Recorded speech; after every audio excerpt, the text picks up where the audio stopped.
magbasa ng salita ng hula. Mapalad ang nakikinig at tumutupad. Mapalad ang nahahapis at sila ay aaliwin. Mapalad ang nagugutom at sila ay bubusugin. Ang magtiis hanggang sa wakas, sila lamang ang maliligtas. Ang magtiis hanggang sa wakas, sila lamang ang siyang maliligtas. Lalaganap ang kasamaan at sila'y magkakanuluhan. Lilitaw ang mga bulaan dito sa sanlibutan. Makipot ang pintuan patungo sa kaligtasan. Malapad ang pintuan tungo sa kapahamakan. Ang magtiis hanggang sa wakas, sila lamang ang maliligtas.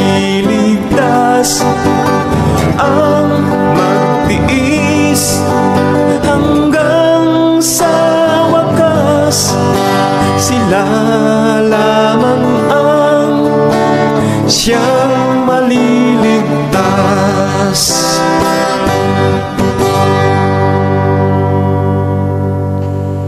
Okay, so hello and welcome sa Russia TV mga kapatid. Kasama natin dito siyempre ang punto por punto mga kapatid at iba pang nagla-live ngayon.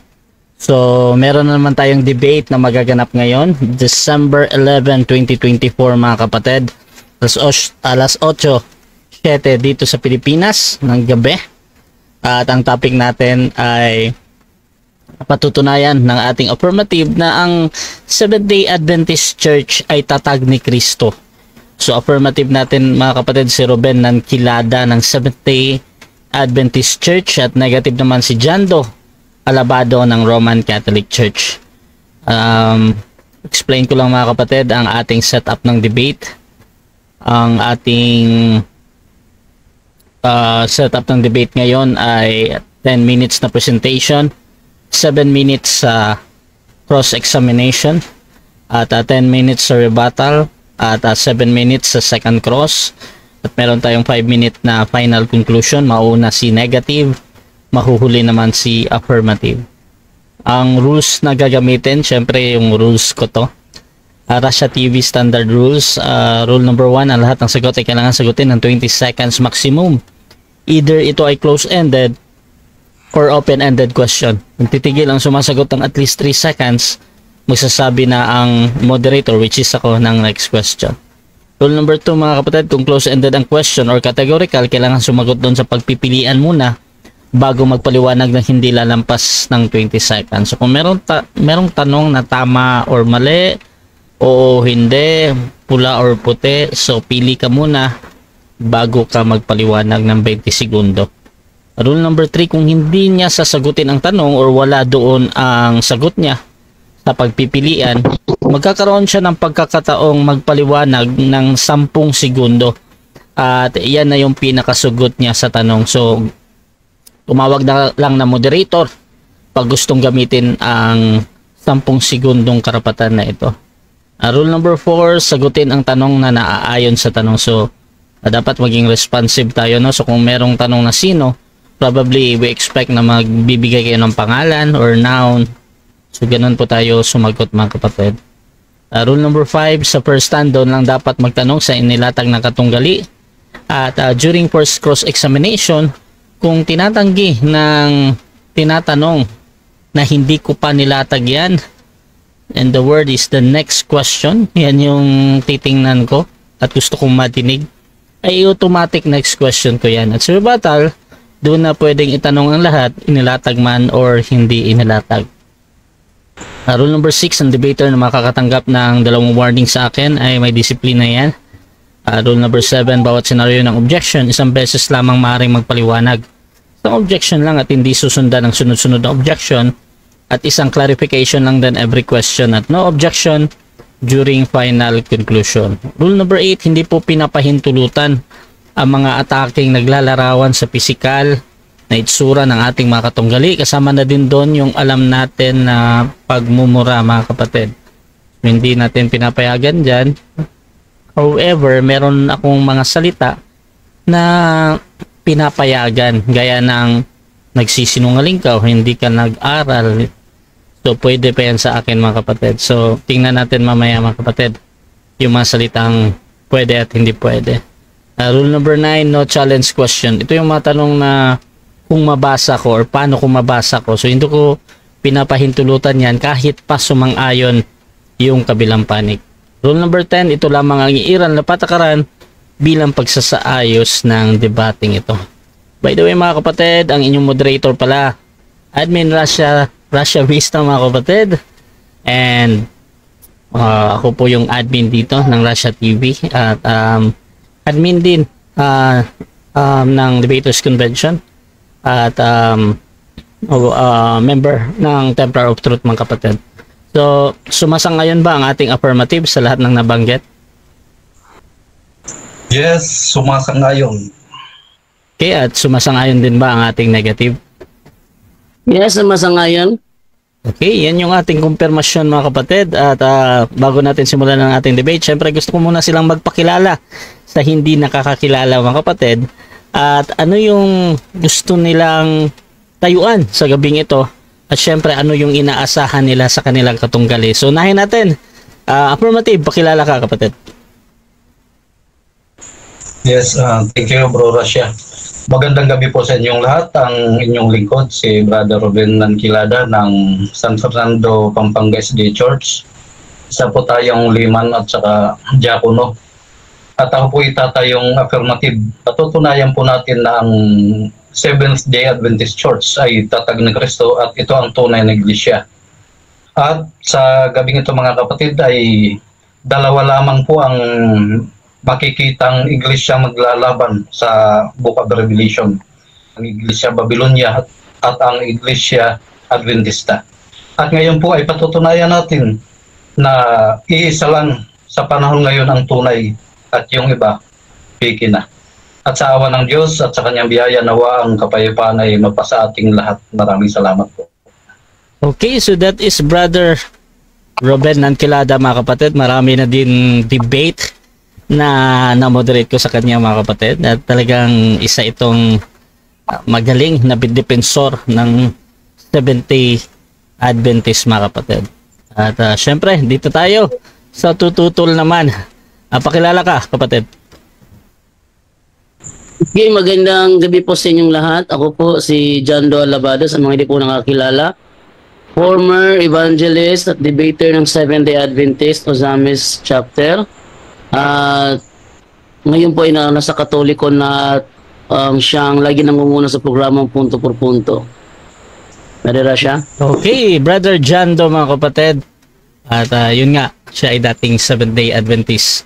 At isa sa mga main host dito sa Punto por Punto, mga kapatid. At yun, simulan na natin ang ating debate. Gusto ko lang i-shoutout lahat ng mga nasa live ngayon.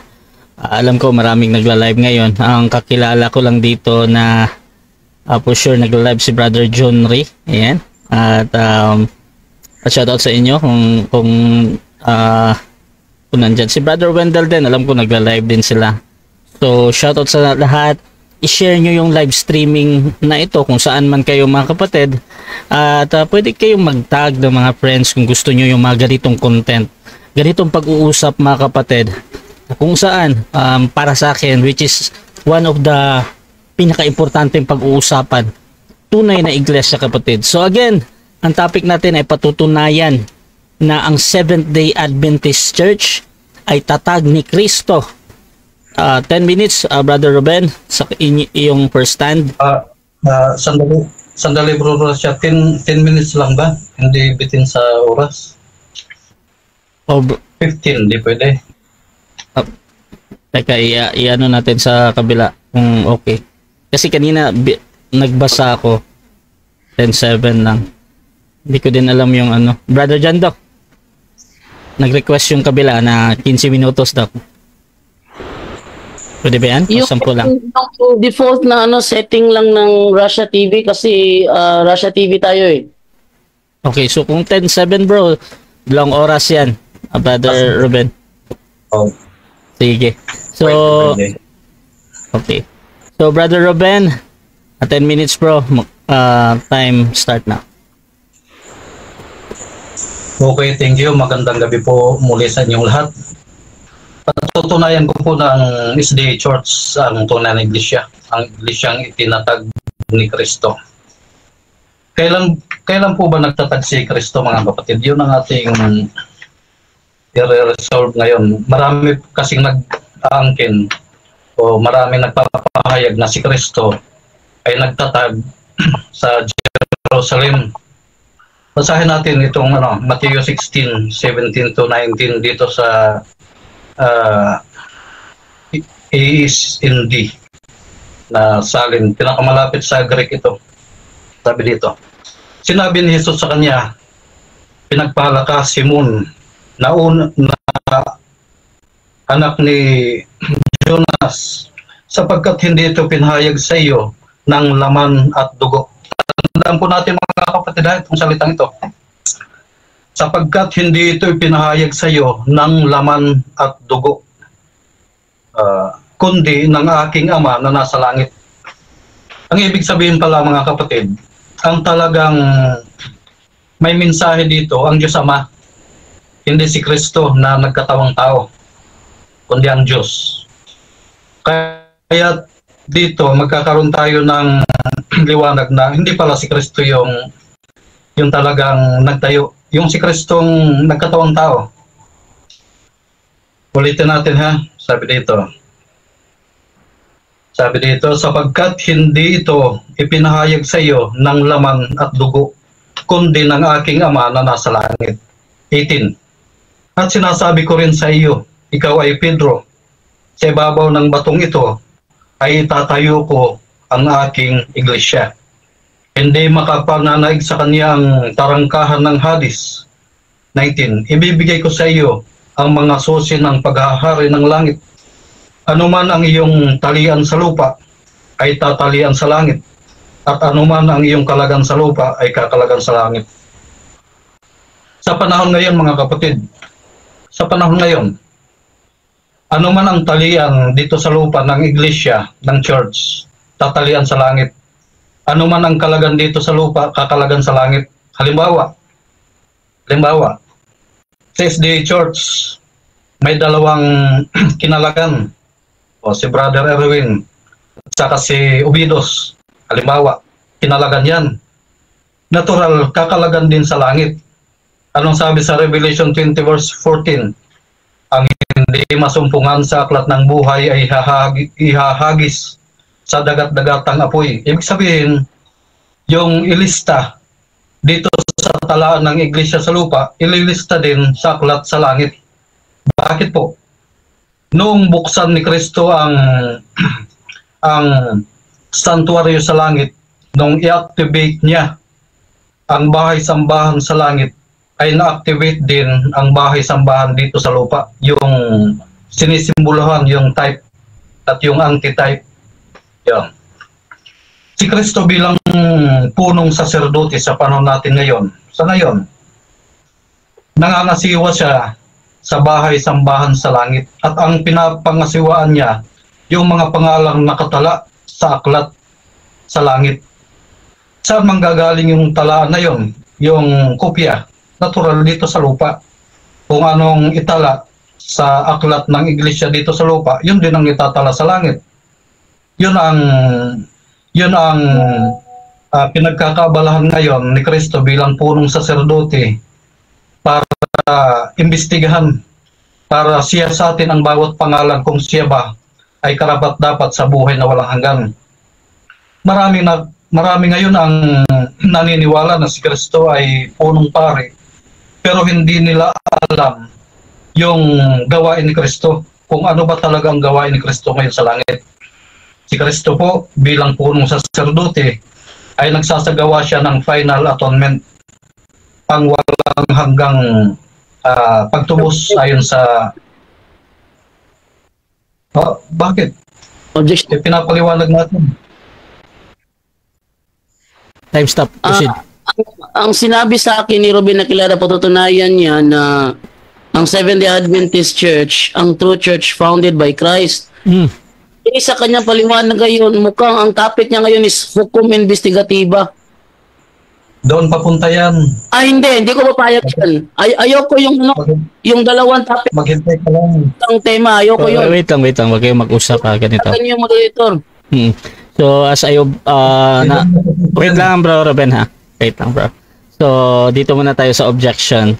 Sabi ni Brother John Doe is yung pumupunta siya sa investigative judgment ba? Tama ba yun? Yes. Sabi niya, mapapunta siya sa topic. Di pwede yun kasi dalawang hahabulin ko doon. Hindi ko papayagan na mag-talk siya about hukom investigatiba na hindi ako pwede magtanong doon kasi hindi yun ang topic. Ayoko yun. Dapat ko, ano yung topic na pinisinta niya? Yun ang itatopic niya. Okay. So, nagigets ko. Dito, meron ka bang counter-objection doon, Brother Robert? Meron bro. Proceed bro. Ang SDA Church ay natatag 1863. Saan nanggaling? Okay. Doon sa 1844 na kina William Miller. Ano ang issue doon? 1844, pumasok si Kristo sa most holy place, sa sanctuary sa langit. Diyan lalabas yung SDA Church. Kaya dapat maghintay lang ang negative. Okay. So, magde-decide muna ako bro ha. Ang premise kasi ng ating negative ay naglalatag siya kung paano daw lalabas yung Seventh-day Adventist. At I think nilalatag niya yung parang yung kay Miller, something ganon. Brother Ruben, kung nadidinig mo din yung objection ni Brother John Doe, he expected talaga na direct to the point yung pagiging true church ba. So medyo mahaba kasi yung parang premise doon sa parang yung steps noon papuntang true church. So ang advice ko lang bro, 5 minutes na 32 seconds, 5 minutes yung nalaan mo doon ba. So ako hindi ko pakikalaman talaga kung paano naging true church ang Seventh-day Adventist kung ganon. Pero ang negative kasi nag-e-expect na more direct as possible bro. So Brother Ruben, I hope makita mo din. Bro Ruben, proceed ka bro. Okay, tuloy natin. Sige, gusto mo nang direkta. Ito sa aklat, saan ito ng SDA Church. Sabi dito, nang tanggapin ni Ellen G. White, co-founder ito ng SDA Church. Nang tanggapin ni Ellen G. White ang kanyang ikalawang pangitay noong December 1844, sinabi sa kanya na dapat siyang humayo at sabihin sa iba ang ipinakita sa kanya. Ilang araw siyang nanalangin na alisin sa kanyang pasaning ito, subalit ang tinig ng anghel ay patuloy niyang naririnig. Ipaalam mo sa iba ang ipinakita ko sa iyo. Yung mga ipinakita ng anghel kay Ellen G. White ayon sa history ng SDA Church ay ang pagtatatag, isa dyan ang pagtatatag ng SDA Church. Kaya't noong 1845 si Ellen G. White, si Ellen Harmon kasama ng kanyang kapatid na si Sarah o iba pang mga kaibigan ay dumalaw sa dating Millerites sa Maine, New Hampshire, Massachusetts na mga nakaranas ng matinding kabiguan noong October 22, 1844. Yan. Ano pang sabi dito?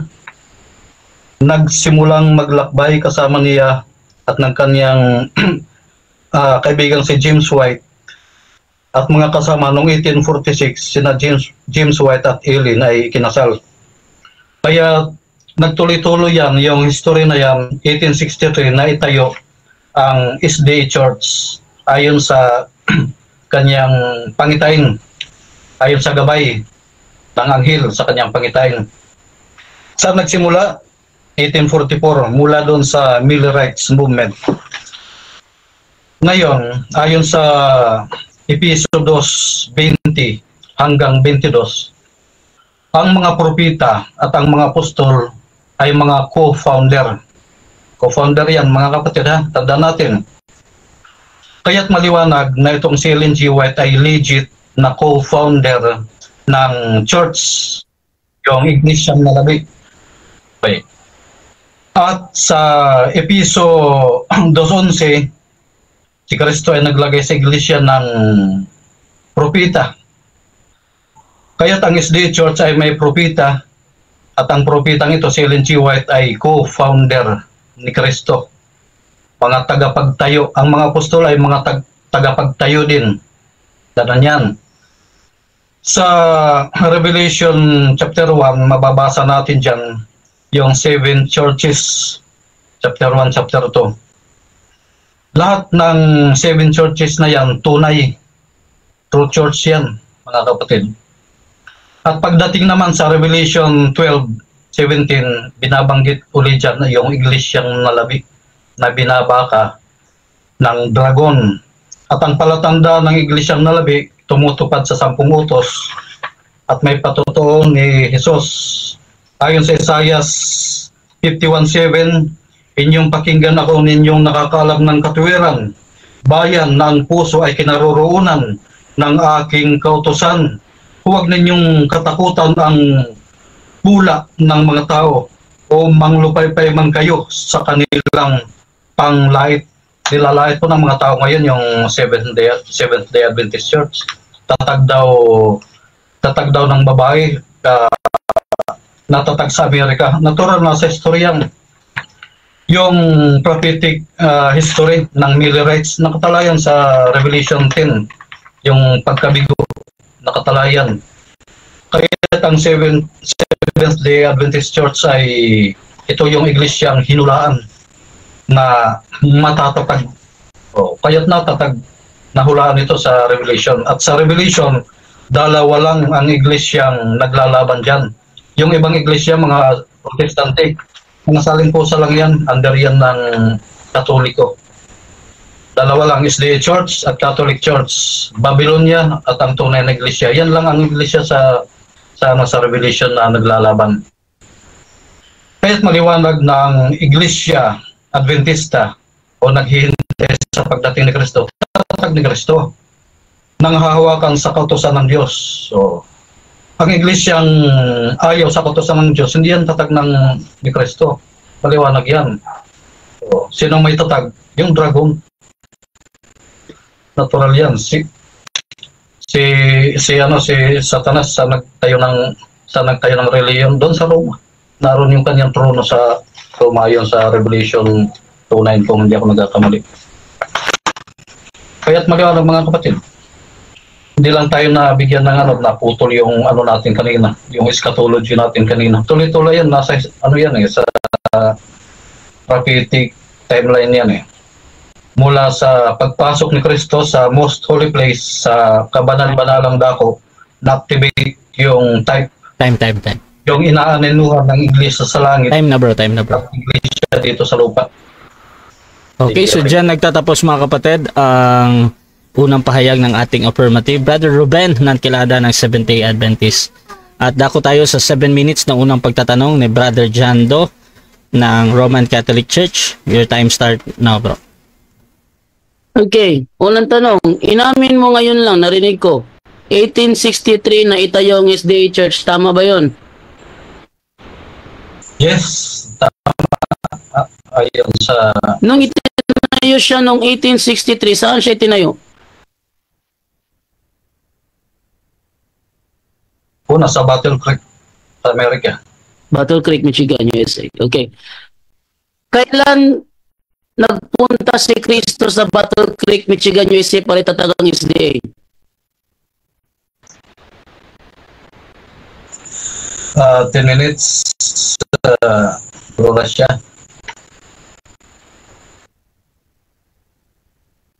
At 10 seconds.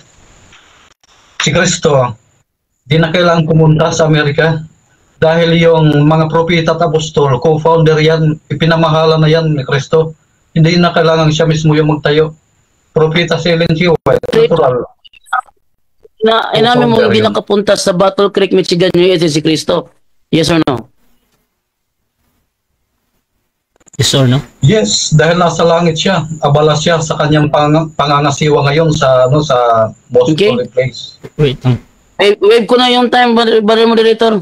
Okay, so dyan nagtatapos mga kapatid ang unang pagtatanong ng ating negative. At syempre dako tayo sa kanyang negative presentation. Pero bago yan mga kapatid, shoutout muna sa ating nasa live.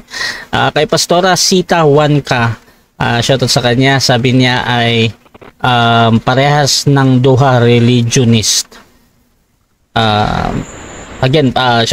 Sabi niya maglalis rana sa Sabado ug Domingo. Shoutout din kay Levi Ideza. Good evening sa lahat na nag-aabang sa debate ngayon. Shoutout din kay Geng Geng. Good evening po watching from Hong Kong. Have a nice evening everyone. At shoutout din kay Ricardo Barredo. Na-miss ko ang mga debate. Medyo busy kasi ngayon. Mga veterano pala ang maglalaban ngayon. Shoutout din dito mga kapatid kay Jay Anuebas. Simula pa lang sa limuang na.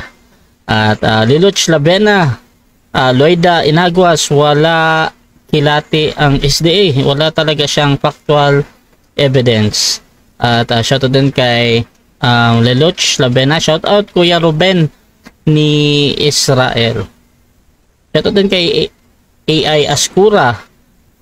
Wag mong dagdagan ang nakasulat na kautusan. Wala namang 10C dyan. Ito din kay Monsi Yohi, nalabi sa ilang lagi rason nga SDA na di Batista. Paano nalabi sa ilang never naging ilang ang USA? The Summoners of Wars, pwede USA ang nalabi talaga doon. Ito din kay Alex Hakim, dapat ang debate ninyo kung nagsasabi ba si history ng totoo na never nag-exist ang Jesus name before 1524. Yeah. At sabi din dito ni Willie Cruz, ayos. At kay John Bugiman, sabi niya, baga ug nawong aning tinukod ug afam oy. So mga kapatid, dito tayo sa 10 minutes na negative first stand. Brother Jando, your time start now, bro. Okay, thank you sa iyo, Brother Russia. At based po sa pinahayag po ni Ruben Aquilada, wala na akong kailangan pang ano yun sa kanya kasi siya na mismo ang gumiba sa kanyang paksa. No? Kasi siya na mismo ang nagsabi na 1863 na itayo ang SDA Church. Siya na mismo nagsabi niyan. At ito'y tinayo sa Battle Creek, Michigan, USA. At never nagpunta si Jesus Christ sa Battle Creek, Michigan, USA. Yon. So, ibig sabihin, yung tema niya, patutunayan niya ng Seventh-day Adventist is the true church founded by Jesus Christ, mali. Siya na mismo gumiba. So, winave ko na yung time kasi wala na. Siya na mismo gumiba sa kanyang tema. Anong magagawa natin dyan? So ako na lang, magtinig naman ako ngayon ng aking negative stand. Actually, hindi na kailangan na tindigan ko pa ito kasi panalo na ako. Panalo na ako eh. Inamin na niya, wala na, no? So kung ano may tanong niya sa akin mamaya, ang tawag na lang sa akin doon, bulaklak na lang sa akin yon.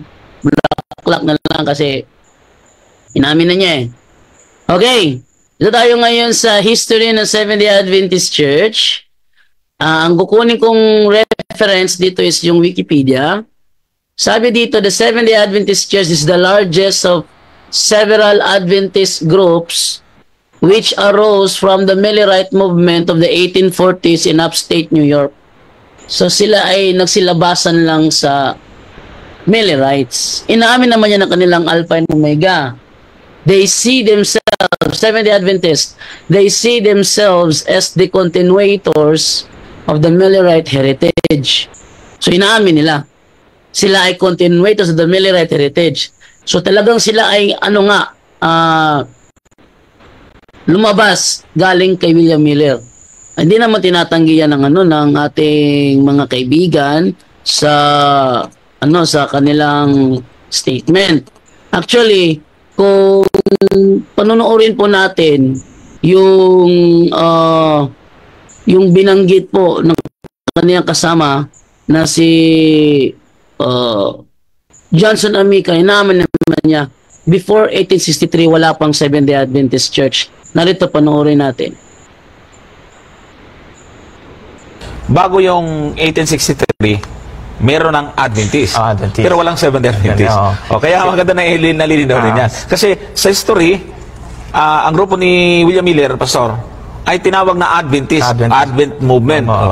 Kaya ang akala naman ng iba, porket merong Advent, Seventh-day Adventist na. So hindi po. Ang Seventh-day Adventist ay noong 1863. Yun. So inaamin ng kanyang kasamahan mismo na ang Seventh-day Adventist wala pa before 1863. Wala pa. So lumitaw lang siya 1863. 1844 from the group of William Miller pagkatapos nung The Great Disappointment. At ang founder ng naturang iglesia, wala naman sinasabing si Jesus Christ ay founder. Katunayan, sabi ng kanilang pastor mismo, si Ellen G. White is one of the founders. Talagang nagtatag. Yan. Kailan ba nagsimula ang Seventh-day Adventist? At anong pagkakaiba niya sa Adventist? Si Ellen White po ay isa po siya, one of the founders. Ayan, hindi ho siya lang ang nagtayo nito, kundi siya po ay isa sa tagapagtatag ng samahan pong ito. Kasama po sina James White, si Joseph Bates, at meron pa pong iba, Brother Johnson. Ngayon, yun. So inaamin lang kanilang mismong mga kasamahan na ang Seventh-day Adventist lumitaw lang noong 1863 at before 1863 wala pang Seventh-day Adventist. At meron pa tayong may pakita itong referensya kung sino ang mga nagtatag ng Seventh-day Adventist. Dito tayo sa ating kukuha natin yung librong Unanswerable Answers by Manuel Duitao. Ang sabi ganito. Yan. Ito tayo sa tanong dito. This question is properly of the Seventh-day Adventist. This Christian group was a split from the Millerites or a group founded by William Miller somewhere in 1830. Disillusioned by prophecies of Miller of the second coming of Christ that never happened, and convinced that Saturday and not Sunday is the Sabbath of the Lord, Joseph Bates, Joshua Himes, Hiram Edson, and James, and Ellen White formed the nucleus of the new group now known as the Seventh-day Adventists. New group siya. So hindi siya yung iglesyang nalabi kasi new group siya eh. Yung iglesyang nalabi naman na sinasabi sa Revelation 12, hindi yung tumutukoy sa Seventh-day Adventist. Ano kung bakit? Yung remnant na sinasabi doon sa Revelation 12, sumusunod sa utos ng Panginoon. Ang Seventh-day Adventist araw-araw nilalabag ang Exodo 20:16. Ano sabi sa Santiago 2:10? Kapag nilabag ang isang bahagi ng kautusan, nilalabag mo ang kabuuan. Mas maganda natin ipakita ang naturang talata kasi ito yung ginagamit ng mga Seventh-day Adventist para wag mong iwasan yung Sabat. Pero nagagamit ito laban sa kanila. Sabi Santiago 2:10, ito, ang lumalabag sa isang utos kahit tumutupad sa iba pa ay lumalabag sa buong kautusan. Araw-araw nilalabag ng mga Seventh-day Adventist ang Exodo 20 verse 16. Huwag kang sasaksi ng walang katotohanan laban sa iyong kapwa. Lahat ng Seventh-day Adventist, lagi sinasabi, ang Roman Catholic Church was founded by Emperor Constantine. Hanapan mo ng referensya, walang may pakita, puro na lang daldal. Sasabihin, sila ay sumasaksi ng walang katotohanan laban sa mga Katoliko. Oh. Sila ay sumasaksi ng walang katotohanan laban sa Katoliko. Ano pa? Sinasabi ng mga Seventh-day Adventist na yung 666 sa Revelation 13:18 ay ang Santo Papa. Hanapan mo ng standard reference. Walang may pakita. Ang gagawin nila, magkukompute lang sila sa Vicarious Filii. Sa madaling salita, nalalabag nila araw-araw ang Exodo 20:16. At pag nalabag ang isang bahagi ng kautusan, nalabag mo ang kabuuan. At kapag nalabag mo yung kabuuan, nako, wala na. Giba na yung ano niya, yung kanyang claim na sila yung remnant. Ang remnant na tinutukoy dyan, tumutupad sa utos. Ang Seventh-day Adventist araw-araw lumalabag, so hindi sila yan. Okay? Meron pa siyang sinabi dito na si Ellen G. White daw is founder ng iglesyang nalabi. Wala tayong mababasa niya na si Ellen G. White ay founder ng iglesyang nalabi.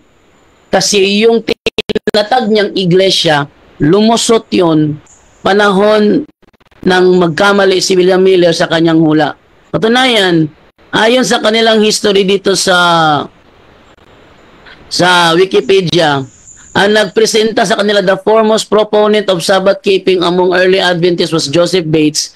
Bates was introduced to the Sabbath doctrine through a tract written by Millerite preacher Thomas Preble, who in turn had been influenced by Rachel Oakes Preston, a young Seventh-day Baptist. Sa madaling salita, mas nauna pa ang Seventh-day Baptist sa Seventh-day Adventist Church. Nauna pa sa Sabbath keeping ang Seventh-day Baptist bago nag-Sabbath keeping ang Seventh-day Adventist Church. So yung mga ano nila, mga claim niya na tatag doon ni Kristo, wala na akong kailangan pang i-builta pa doon, kasi siya na mismong gumiba. Sabi niya, ang kanilang founder, Ellen G. White, tinatag 1863 sa Battle Creek, Michigan, USA. At never nakapunta si Kristo sa Seventh-day Adventist Church. Okay? So atin ang ibigay ngayon kay Brother Ruben Aquilada para sa kanyang katanungan.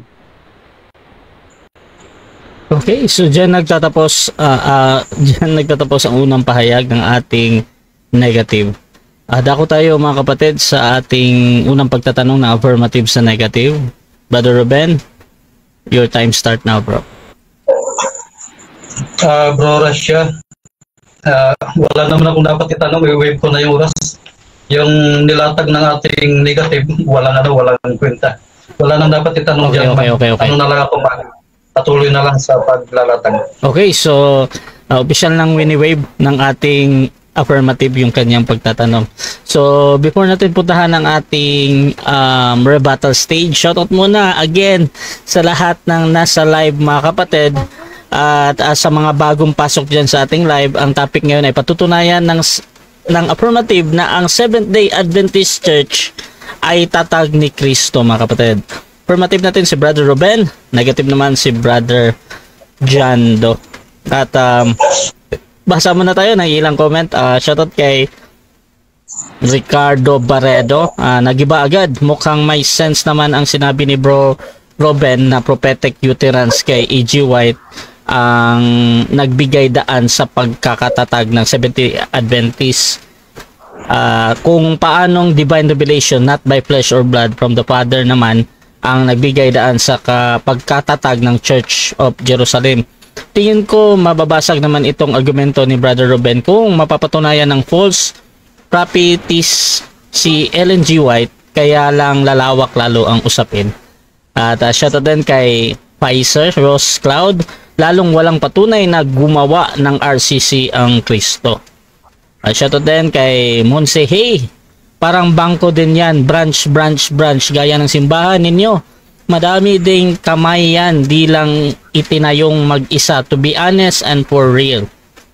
At shoutout din kay Leluch Labena. Ibig sabihin yan, mga taga-Roma nagtayo. Ilan taon ka na ba, ate? At shoutout din kay Al-Askura. Ang Diyos humirang ng propeta. Kinakausap niya sa panaginip o personal na kinakausap tulad ni Jonas at Moises. Si Ellen G. White ba ay nakausap ng Diyos? Wala. So shoutout mga kapatid sa ating mga nasa live. At dito tayo mga kapatid sa ating rebuttal, Brother Ruben ng Seventh-day Adventist. 10 minutes bro, your time start now. Okay, thank you bro Rasha. Ang katulad ng sinabi kanina ng ating negative, ang SDA Church, yung history ay nagmula sa Millerites. Yan ang talagang kanilang tinututukan. Alam nyo ba na yung pangyayaring yan ay inihula yan sa Apokalipsis nung matagal ng panahon ito. Apokalipsis 10. Tingnan natin na Revelation 10. Sabi dito, 9 hanggang 11. At ako'y naparoon sa anghel na nagsabi ako sa kaniya na ibigay sa akin ang maliit na aklat. At kaniyang sinabi sa akin, kunin mo ito at ito'y kanin mo at papapaitin ang iyong tiyan. Datapwat sa iyong bibig ay magiging matamis na gaya ng pulot. 10. At kinuha ko ang maliit na aklat sa kamay ng anghel at aking kinain at sa aking bibig ay matamis na gaya ng pulot at ng aking makain ay pumait ang aking tiyan. Ang Millerites movement noong naghihintay sila sa pagdating ni Kristo ay isang napakatamis na karanasan. Talagang naghihintay sila na si Kristo ay darating. Ayon sa kwintada ni William Miller na si Kristo ay darating 1844. Subalit, nung hindi dumating si Kristo, anong nangyari? Dito sa verse 10. At ng aking kinain ang maliit na aklat ay pumait ang aking tiyan. Ibig sabihin, nagkaroon ng mapait na karanasan pagkabigo nang hindi dumating si Kristo. Bakit? Anong nangyari? Si William Miller, tama yung pintada niya, mali lang yung pagpapalagay. Pinintada niya yung Daniel 8:14 na 2,300 days or years lilinisin ang santuaryo. Inisip ni William Miller na ay putang sabat. Objection. Time stop. Valid naman yan, yung pwede mag-object ha. Meron naman counter objection. Nahin natin, Brother Jando. Muli na naman siyang nagbalik na naman sa hukom investigatiba, moderator. Okay, so again, ito yung At basic sa rule po dito, out of topic, hindi po kailangan tanggapin. okay, so again, ang objection dito ay yung sa out of topic, no? Brother Ruben, counter objection, bro. Ang nilalatag natin dito, yung sinasagot natin yung kanyang sinabi na sa Millerites movement lumabas yung SDA Church. Ngayon ipinapaliwanag natin ayon sa prophecy ng Biblia. Kaya't huwag niya akong pakialaman sa aking paglalatag dahil rebuttal ito. At ito ang tinutumbok ng ating topic, ang SDA Church, kung paano lumitaw ayon sa prophecy. Okay. Kasama yan yung investigative judgment. Okay, so again, ito yung kanina mga kapatid. Sa out of topic kasi, as long as lalong-lalo na at pinapasok ni Brother Ruben yung posisyon nila, bakit sila ang tunay na iglesia dahil dyan sa investigative judgment na yan, at yan din yung rebuttal niya ngayon nung sinabi kanina. At gusto ko lang i-note again si Brother Ruben sa objection ni Brother Jando na parang mas gusto niya as direct as possible again, bro. Pero sa moderator bro, goods kapatid sa akin ha. So Brother Ruben, proceed ka bro, but please consider din yung sa kabila bro. Proceed bro. 7 minutes. Tuloy natin. Kaya nga, nagkamali si William Miller ng pagpapalagay ng lilinisin, akala niya yung lupa, yung pala yung santuario sa langit. Kaya sabi dito sa 11, at sinabi nila sa akin, dapat kang manghulang muli sa maraming mga bayan at mga bansa at mga wika at mga hari. Ito ang tinutukan ngayon ng mga natira doon sa Millerites movement. Sa 50,000 na Millerites, 50 na lang ang natira ayon sa SDA history. Kasama na dyan sila Ellen G. White, sila Ellen Gold, sila James White, sila Hiram Edson, sila Joseph Bates, kasama na dyan. Sa 50 na yan. Inaaral nilang muli yung Biblia at napansin nila na tama itong Revelation 10 verse 9 to 11 na nagkaroon talaga ng pagkabigo. Pinahintulot ng Diyos yung pagkabigo. Bakit? Ang Millerites movement ay Sandicaper. Ngayon, inaral nila na dapat pala ang Iglesia ng Diyos ay tumutupad sa kautusan ng Diyos ayon sa Revelation 12:17 at saka 14:12. Kaya nagkaroon ng pagpupulong at naitatag ang SDA Church bilang isang samahan. Ayon dito sa kasulatan, sabi ni Pedro, dapat magpasakop tayo sa emperador, sa mga namumuno ng bayan, kaya't narehistro ang SDA Church. Ang Katoliko hindi yan narehistro eh. Ang SDA Church sumunod sa sinabi ni Pedro na dapat magparehistro tayo. Kaya narehistro ang SDA Church. Nung hindi pa narehistro ang SDA Church, mga kapatid, umiiral na ba ito? Umiiral na. Diyan pa lang sa Apostolic Church, mga Sabbath keeper yan eh. Mga naghihintay sa pagdating ni Kristo. Kaya mga Seventh-day Adventist Church sila. Narehistro lang 1863 dahil sa pagsunod sa batas ng gobyerno at sa sinasabi ng mga apostol na magpasakop sa gobyerno. Yan ang story mga kapatid. Suportado ng Biblia. Dapat ganito. Ang Biblia, ang salita ng Diyos, suportado ng history. Hindi yung history ang susuportahan ng Biblia, baliktad yun. Baliktad.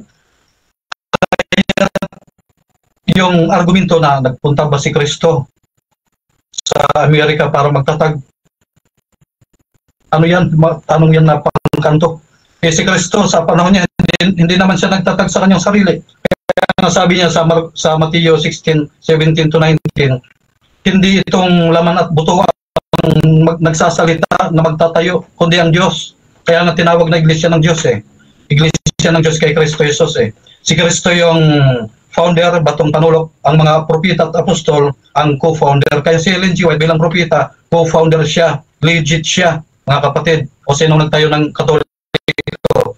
Di walang masabi. O sino? Mga papa, natural yan. Revelation 2 verse 13, saan naroon yung luklukan ni Satanas? Nasa Roma.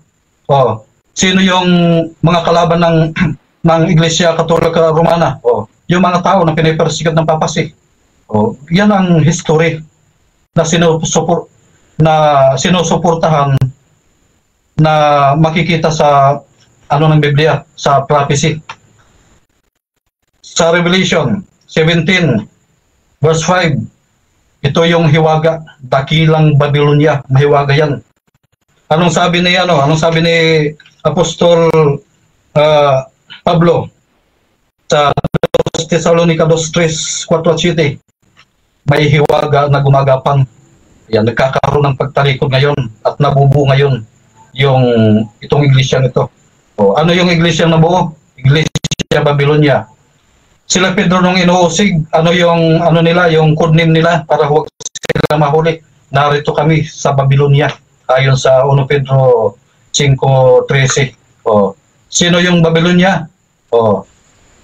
Tatag ng dragon. Sino yung SDA Church? Ayon sa Revelation 12:17, tatag ng Diyos, ginigira ng dragon. Dalawa lang ang iglesia naglalaban sa Revelation. Iglesia ang tatag ni Kristo at iglesia ang tatag ng dragon. O, anong sabi? Yung binasa natin kanina. Isaiah 51 verse 7. Inyong pakinggan ako ninyong nakakaalam ng katwiran, bayan na ang puso ay kinaroroonan ng aking kautusan. Huwag ninyong katakutan ang pula ng mga tao o manglukay-pay manggayos sa kanilang panglalait. Yung sinabi kanina ng ating negative na araw-araw nagkakasala ang ano lang yan, chismis lang. Sa mga krusada kasi, nababanggit lagi yan yung itinatag ng beast ng hayop. So, mapapatunayan naman sa prophecy na ang iglesyang Babylonia tatagyan ng hayop. Si Kristo ay hindi magtatatag ng isang iglesia na pinamumunuan ng beast. Papasi, hindi magtatatag. Ang itatagtag ni Kristo, yung iglesyang sumusunod sa Kanya. Yung kakikitaan ng Kanyang kautusan ayon sa Isaiah 51:7. Sino yung mga iglesyang tatag ni Kristo? Revelation 14:12, narito ang pagtsatsaga ng mga banal iglesia na tumutupad ng mga kautusan ng Diyos at may pananampalataya kay Jesus. Ang Iglesia Adventista lamang po ang nagsusulong o nagpapahayag na dapat sundin ang 10 utos ng Diyos. Kaya ginigira siya ngayon ng dragon na nagtatag ng Babylonia. Yan ang bakbakan ngayon, mga kapatid. Paano natatag ang SD Church? Ayon sa prophecy, 457 AD, BC, hanggang 1844, natupad yung hula. Lilinisin yung santuario sa langit, i-activate ngayon yung kanyang type, yung sinisimbuluhan. May pagsamba sa langit, may pagsamba sa lupa. Kung anong kalagan sa lupa, kakalagan sa langit. May kaugnayan yan. Yung iglesia, yung SD Church, yan ang talagang sinisimbuluhan ng pagsamba ngayon sa langit bilang saserdote si Kristo, bilang punong saserdote na nangangasiwa ng pagtubos. Yung kanyang bayan dito sa lupa, walang iba kundi ang SD Church. Ang Roman Catholic Church, anong ginawa? May sarili din silang atonement. Yung pinakapunong pare nila dito sa lupa, nagpapatawad. Si Kristo nagpapatawad sa langit. Yung punong pare dito sa lupa ng RCC nagpapatawad. Kaya, ano yan? Kinukontra.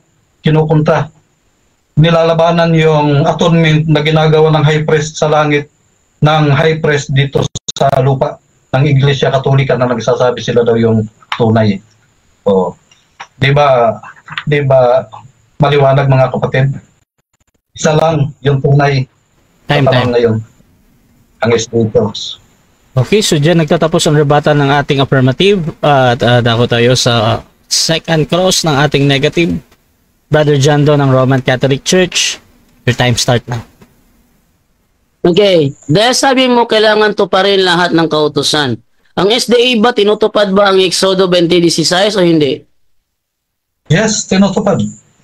Kaya nga pagdating sa mga humang, wala kang gaano makikita ang SDA dahil ayaw namin sumakses sa hindi tunay. Pero pagdating sa mga totoong mga talaga, mga paghatol, mag-represent. Pero hindi kami sumasaksi ng walang kabuluhan. Okay. Sabi mo hindi ka sumasaksi ng walang katotohanan. Saan mo nabasa na ang Katoliko tatag ng Papa? Sagot, Revelation 2:13. Anong sabi? Basahin natin. Revelation 2:13. Sabi dito, nalalaman ko kung saan ka tumatahan sa makatuwid bagay sa kinaroroonan ng luklukan ni Satanas, na iniingatan mong matibay ang aking pangalan na hindi mo kinailang aking pananampalataya. Next.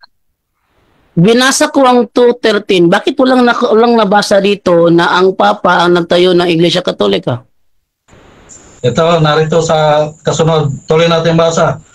Kahit na mga araw man ni Antipas, na aking saksi, aking taong tapat na pinatay sa gitna ninyo na tinatahanan ni Satanas. Moderator. Sino yung Antipas? Moderator. Napakalinaw ng aking tanong. Sabi niya nasa Revelation 2:13 daw. Bakit wala sa 2:13? Sabi niya nasa 2:14. Ito ng 2:14 sa screen. Bakit wala dyan ang sabi niya na ang Papa nagtayo ng Iglesia Katolika? Ba't wala dyan? Okay, so ang objection dito, Hindi siya, wait lang. ang aking objection, hindi siya responsive sa aking tanong. Okay, so ang objection dito yung sa tingin ng kabilang panig na hindi siya responsive, no, sa question na bakit wala daw doon. So, Brother Ruben, counter objection, bro. Counter. Ang ating negative, ayaw itong 13. Hindi naman ako nagtutukoy ng 13. Ito, sabi dito, may binabanggit dito na Antipas, yung original original na Greek nito, anti-papacy. Okay, bro. Nariyan sa kaluklukan ni Satanas. Okay, bro. So, ganito, bro. Okay na yan, bro. Naiintindihan ko. So, ganito, bro. Ang question dito, bakit? So, naghahanap ito ng reason. Ngayon, any reason ay tatanggapin ko. Either ito ay totoo or hindi, ha, sa kabilang panig. So, ipaulit ko lang yung tanong na bakit daw wala doon. Brother Ruben, 20 seconds, bro. I think ready ka namang sumagot doon. Proceed ka, bro. Okay, sagot. Nariyan, binabanggit dyan yung Antipas, ibig sabihin anti-papacy, yung pinagpapapatay noon, kung saan naroon yung luklukan ni Satanas. Saan yung luklukan ni Satanas? Nasa Babylon. Saan naroon sila Pedro? Nasa Babylon. Ano yung Babylon? Roma, Vatican. Next question. So, maliwanag yan na tatag ng papacy yung next question. Roman Catholic Church. Ang sabi mo yung Antipas dito sa Greek is anti-papacy. Saan Greek mo nabasa na ang Antipas sa Revelation 2:13 sa anti-papacy? Diyan kinuha yung anti-papacy, Antipas. Hindi yan isang tao, maraming tao yan.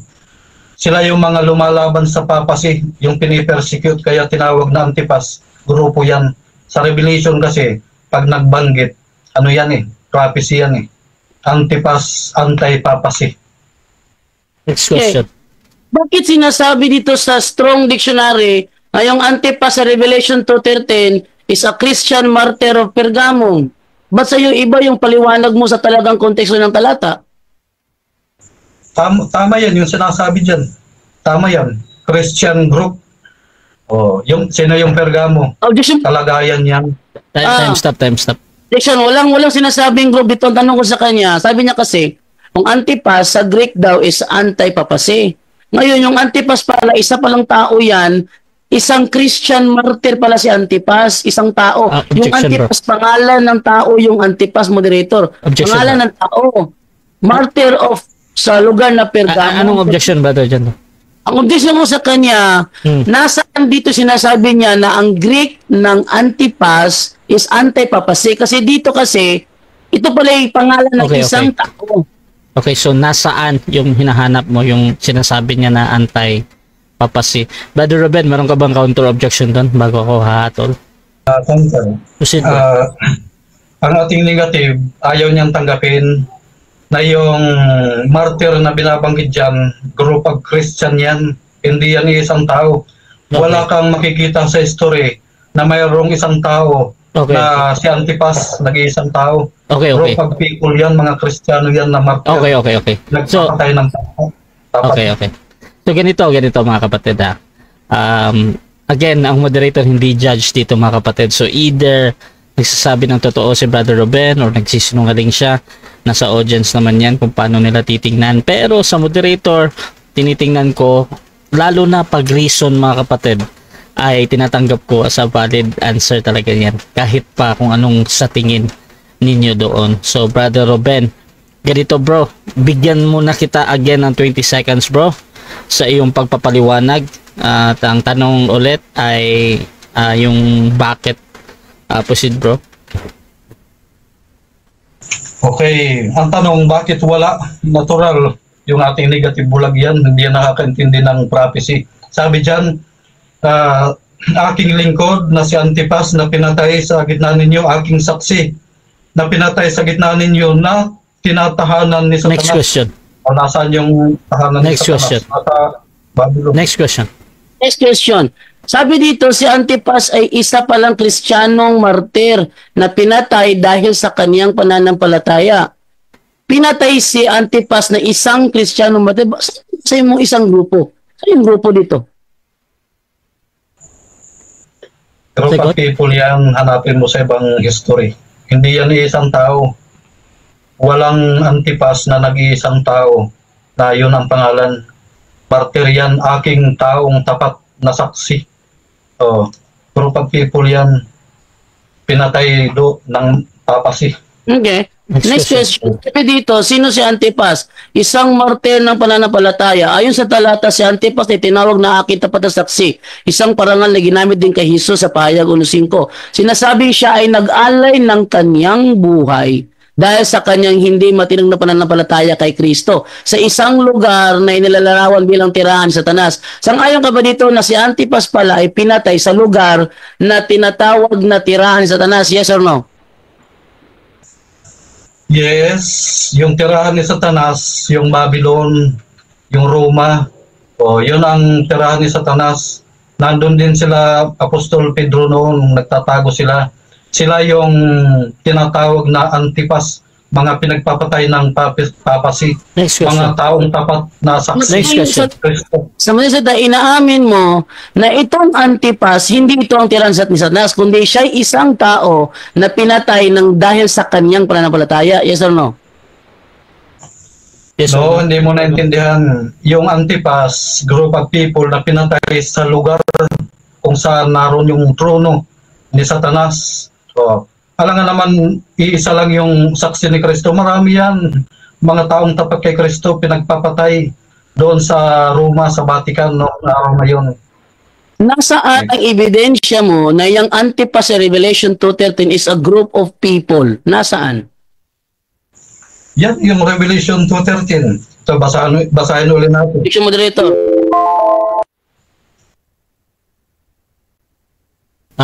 Objection, bro. Proceed muna, bro. Ayaw ko yung kausap ko is lutang, no? Ang gusto ko, ang tanong ko sa kanya kasi, nasaan ang ebidensya niya, Objection, bro. Sige. nasaan ang ebidensya niya na ang Antipas sa Revelation 2:13 is a group of people.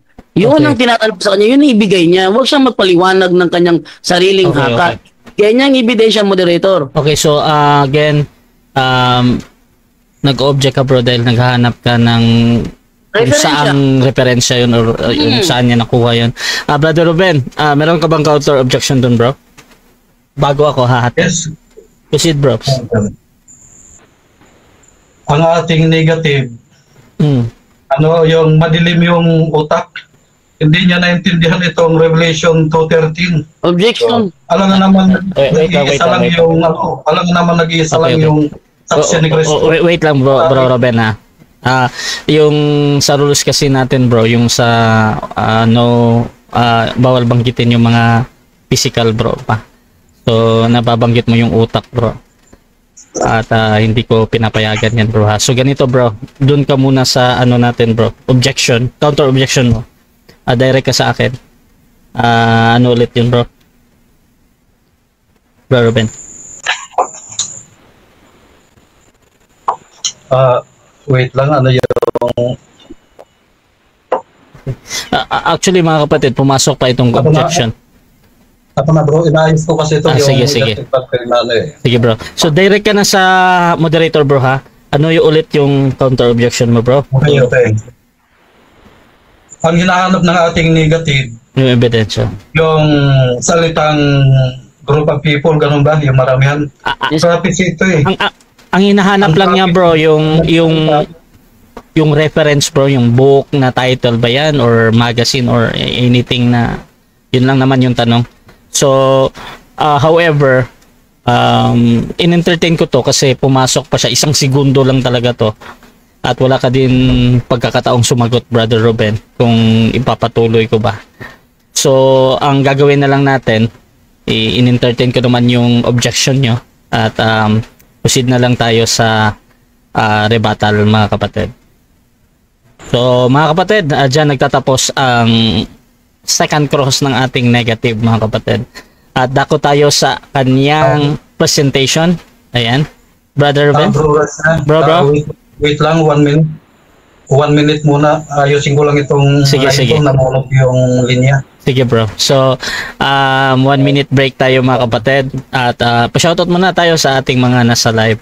Shoutout kay Pastor Eric Villanueva. Talo si Brad Jando. Di pala kaya kayo uubra kay Cap Ruben Nankilada. Shoutout din kay Al Ascura. Unang Korinto 16:1 verse 2. Kaya't may abuluyan o koleksyon sa araw ng linggo dahil may pagkakatipon ng linggo. Dahil kung Sabado ang pagkakatipon, dapat Sabado rin ang abuluyan o collection. Shoutout din kay Regan Mendoza. Hindi to pwedeng banggitin bro. Shoutout din kay yung naka-Hebrew. What is the history of Antipas? Herod Antipas, born 21 BCE, died after 39 CE, was the son of Herod the first, the great, who became tetrarch, ruler or minor principality in the Roman Empire of Galilee in northern Palestine and Perea east of the Jordan River and the Dead Sea, and ruled throughout Jesus of Nazareth ministry. At shoutout din kay Pfizer Rose Cloud. Ang mga bakla sa Biblia sinusunog at walang lugar sa langit, pero sa RCC blessingan. Shoutout din kay Rain Chat GPT. Shoutout din kay J.N. Nuerbas. Patunayan nga na bakla. May bakla dito. Shoutout kay Jeng Jeng. Bakit ang SDA dahil hindi umiinom? Wala na ba silang kasalanan? Hahaha. Shoutout din kay Loida Inaguas. Hindi sumusunod ang SDA. Sinabi ni Jesus walang marumi na pumapasok sa katawan ng tao. Sa SDA madumi pa rin ang pagkain. Brother Ruben, okay ka na bro? Okay na. Okay, so dako tayo sa rebuttal ng negative. Brother Jando ng Roman Catholic Church bilang negatibo sa ang SDA Church ay tatag ni Kristo. Your time start now. Actually, ang debating ito kanina pa sana tapos. Tapos na to. Pinagbigyan ko na lang para hindi masayang yung oras, ano? Unang-una, yung tema niya gibana, kung saan sana napunta. Napunta Iglesia Katolika, napunta sa Santo Papa, napunta sa hukom investigatiba, daming palpak, ano? Pero ang common denomination ito, giba na yung tema niya. Kasi, hindi na siya nagtitindig ng kanyang tema. Lumiko na sa Katoliko, lumiko sa Roma, lumiko sa Santo Papa, kung saan na naliko. Siya ang affirmative dito. Ang rule niya sa affirmative is kailangan niya tindigin ang kanyang tema. Bagkus, binasura na niya. Ha? Binasura na niya ang kanyang tema. Yan nyo kung ano-ano mga kapanaginipan ng sinagsasabi nito. Sabi niya, yung Antipas daw sa Revelation 2:13 is a group of people. Hinanapan ko siya saan mo referensya na basa na yung Antipas tinutukoy sa Revelation 2:13 is a group of people. Wala nga, ayaw niya kasing tanggapin. Kasi walang alam sa prophecy. Alam mo, trabaho ng propeta ang ng prophecy, magsalaysay ng prophecy. Once yung pagsalaysay mo ng prophecy, hindi tugma sa konteksto at realidad, bula ang propeta ka. Much better na lang na wag mong pag-aralan yung prophecy kung ipapaliwanag mo siya sa maling paraan. Yung Antipas na tinutukoy doon sa Revelation 2:13 is only referring to a single person. Single person. Oh, i-try nyo i-search ang mga referensya ninyo. Meron kayong Meta AI? Meron ba kayong ChatGPT, CC? Ano pang gamit ninyo? Itanong ninyo. Yung Antipas sa 2:13 ba is a group of people o isang tao lang? Ang sagot ng lahat ng yan, isang tao lang at tinutukoy. Kasi kung tinan natin sa dito sa Greek dictionary, itong Antipas is a Christian martyr of Pergamum. Yung Pergamum, yun ang sinasabing, pinatay sa tirahan ni Satanas. Ayan nyo, Antipas is traditionally understood to be a faithful Christian. Faithful Christian siya. A Christian of Pergamum. Ano siya eh? A Christian of Pergamum. Ito ay sa Theos Greek Lexicon. A Christian of Pergamum who suffered martyrdom. Anak pala ito siya ni Herod. Based doon sa nag-comment na binasa ni Badarasha, anak siya ni Herod. Kung si Antipas is referring to a group of people, ano naman ang nire-refer nung tatay niyang si Herod? Di ba? So matinding panaginip to. Ako'y nagkipagtalakayan sa dreamer. Si isang dreamer. Tingnan niyo yung mga paliwanag niya, no? Papakita ko lang yung kanyang mga paliwanag, ha? Sabi niya, may bahay-sambahan sa langit na activate daw. Activate daw. Walang isang ganyan. Na may sambahan sa langit na activate, tingnan niyo, ha? Ang kanilang pinagpapatayan kasi sa hukom investigatiba kasi, yung Hebrew chapter 9 verse 12. Ating basahin yung sinasabi sa Hebrew chapter 9 verse 12. Tingnan niyo, ha? Ito yung kanilang maling unawa dito eh. Tingnan nyo. Hebrew chapter 9 verse 12. Sabi ganito. Minsan lamang pumasok si Kristo sa dakong kabanal-banalan. At iyo'y sapat na. Ano daw? Minsan lamang pumasok. So isang beses lang siya pumasok doon. Sa katuruan ng Seventh-day Adventist, ang pagpasok ni Kristo doon sa taong 1844. Yun ang kanilang paliwanag doon sa kanilang investigative judgment. Tignan nyo, ha? At iyo'y sapat na. Yung pagsok niya doon, sapat na yon. Isang beses lang sapat na yon. Pero sa 1844 ba nangyari ang pagpasok niya? Tuloy natin. Hindi dugo ng mga kambing at guya ang kanyang inihandog, kundi ang sarili niyang dugo upang magkaroon tayo ng walang hanggang kaligtasan. So, si Kristo pumasok dito sa dakong kabanal-banalan na hindi gawa ng tao. Siya pumasok dito at inialay ang kanyang sariling dugo. Isang beses lang niya ito ginawa. At ang pag-aalay na ito ay para magkaroon tayo ng walang hanggang kaligtasan. Tanong, saan inialay ni Kristo ang kanyang dugo? Sa langit ba? Hindi ay. Inialay niya ang kanyang dugo doon sa Kalbaryo sa krus.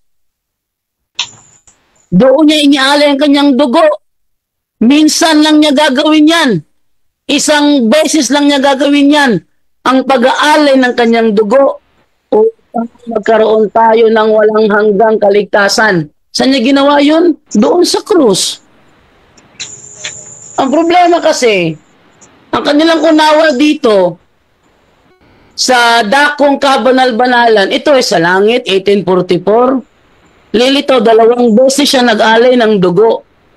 Bakit? Nag-alay na siya ng dugo sa krus.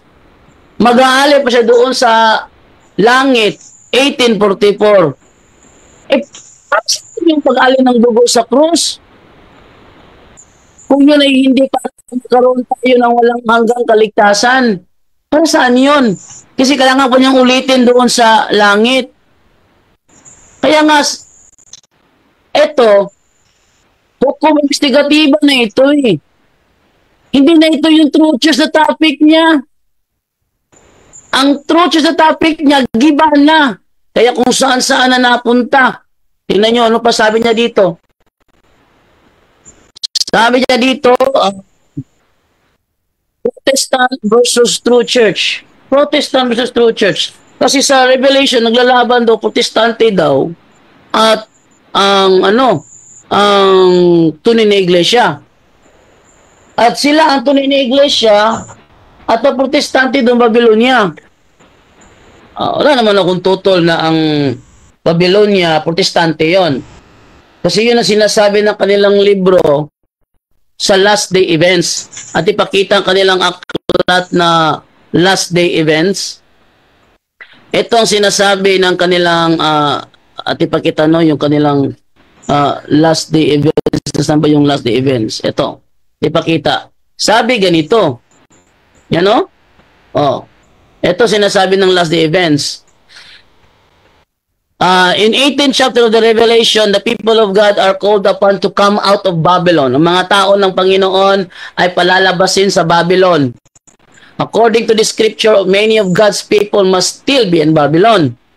And in what religious bodies are the greater part of the followers of Christ now to be found?